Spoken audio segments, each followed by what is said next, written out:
Ranchera, mueve la cintura. Salsa rock, muévele, muévele. Cumbia rock, all night long. Latino rock. Welcome back to Elle's Spice, and we're still here with Mr. Roger Scott Budge, and he was telling us a lot about himself and a lot of interesting stuff about him, and maybe he's got some advice for us too, because you've kind of dabbled in everything. So do you have any advice for any young people out there? Or any last minute advice that has to do with any parents that are dealing with kids with disabilities at home? You know, you being an educator, you having a kid of your own that does have a disability. What advice do you have for all our viewers? What advice I have is to always, always love your children by spending time with your children. We're so busy in this, trying to keep up with the Joneses, trying to make the mortgage or the rent or whatever. And sometimes, often, the worst thing is actually neglect. Have you ever been in a relationship where the guy doesn't argue with you, he ignores you? Is that not the worst? Yeah. So, I'm kind of segueing here, I know, I'm sorry, but going back to the children Wow, is, I think you all hit us right there. if you love and give your children affection, they won't seek it elsewhere. Right. Too soon. Same like with men. Okay. Yes. If they give us attention and, what was that? If you give your kid attention and what? And did you not neglect them. And not neglect them, they won't look for it or seek for it anywhere else. That's right, So because same they know thing. they're loved. The important thing is to know that you are loved. And as far as with children with disabilities, what's amazing is that actually teaches a lot of parents more so how to love. And then as that child is with them and through their life, their example to others, you know, the key is really, you know, pulling together the family and rallying around that child who has a disability, and really letting others know that, you know what, it's okay to be different.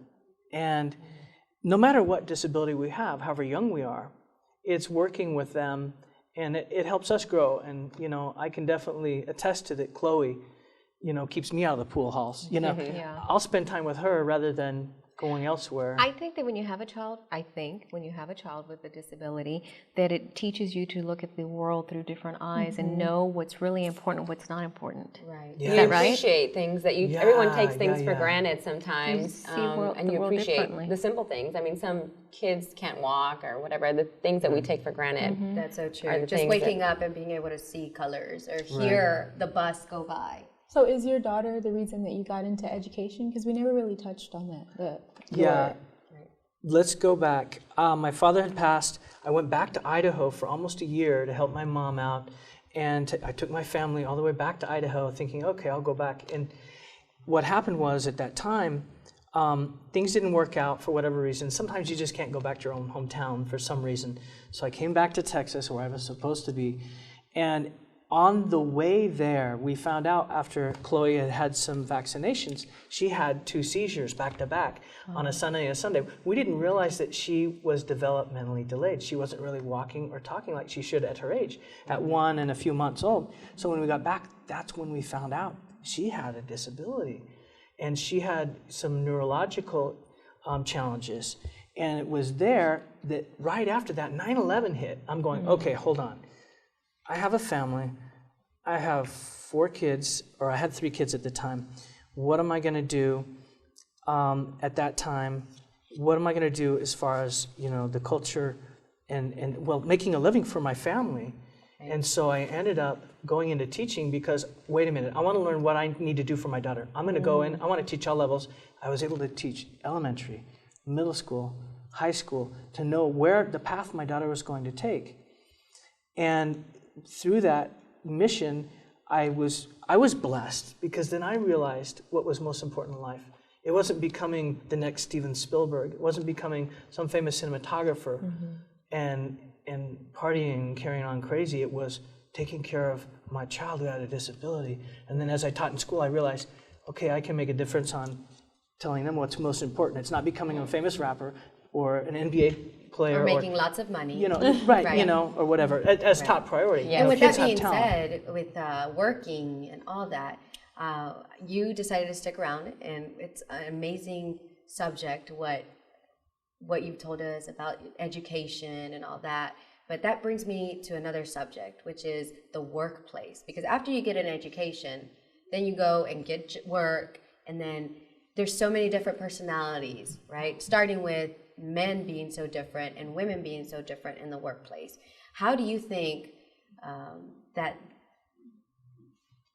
our brains, kind of like Mars, what is it? Men are from Mars and women are from Venus. Do you think that that's true? That How does it Well, differ, well, especially in the entertainment industry? I'm sorry to cut you off. Yes, no, that's Right. fine. Office and entertainment. Okay, here's the deal. We're made differently, okay? We all are. But that for a reason, to help complement each other. And our drives and our, the pheromones, the hormones, everything that we are and we're made up of, as far as the workplace and the entertainment industry, the only thing I think I've always shied away about wanting to be in the entertainment industry, for example, the song I sang to you on the break, I'm sorry, was actually, what happens is I've always wanted to just publish music and have someone else sing it. I've never wanted to be on stage because I never want that temptation or that. I never wanted to be, Put yourself in that situation. Yeah, I don't want to be that, Because with that comes great responsibility. Yes. Yes, tremendous. And you've seen people rise and fall, and I don't, and that's a lot of pressure. Yeah, a lot of pressure. well, I think we would know Yeah. this. So in the entertainment industry, what I'm saying is, I don't think it's right for anyone to, expect a woman to be or do certain things to be able to get a job. Am I? No. I'm on that little thin ice there. Okay. No, You're okay. absolutely I right. don't think, we have sex appeal, we have that and whatever, but people should be given a job for what they really are as far as their talent and their heart and what they are on the inside. Now, of course, I'm a proponent of people with disabilities, but sometimes, people are hired on a different wavelength. We talked about vibrations earlier and brain waves, and my daughter developing is each of our brains, the stimulus we receive and the way we communicate is, I hate to say I'm going to sound like a non-male chauvinist person, but a lot of men don't listen and hear a woman out for what they're trying to say and how they feel. And it works both ways, I'm sure, but we're different breeds, and it's really something where the love of, being in a workplace, doing what you love, you should be respected for what you can do as your ability, not for your looks, or vice versa with men. And what you can bring to the table and what you can offer and what you can deliver. There Substance. you go. Right. Okay. Always. Well, Roger, we'd definitely like to thank you for kind of stepping in the hot seat a little bit. We didn't attack you too much. That was kind of a light. You got a light little. We took it bit easy of on you a today. light little taste of what we normally give. But is there anywhere we can find you, or do you do any kind of nonprofit organizations, or are you just kind of teaching right now? Right now, I've been working on a foundation, the Chloe Foundation, and it's to help children. Again, there's parents in a certain gap where they can't receive Medicaid. They make just too much money, and they can't afford a wheelchair, or they can't afford certain things that they need for their child, and it's disheartening because they need those things.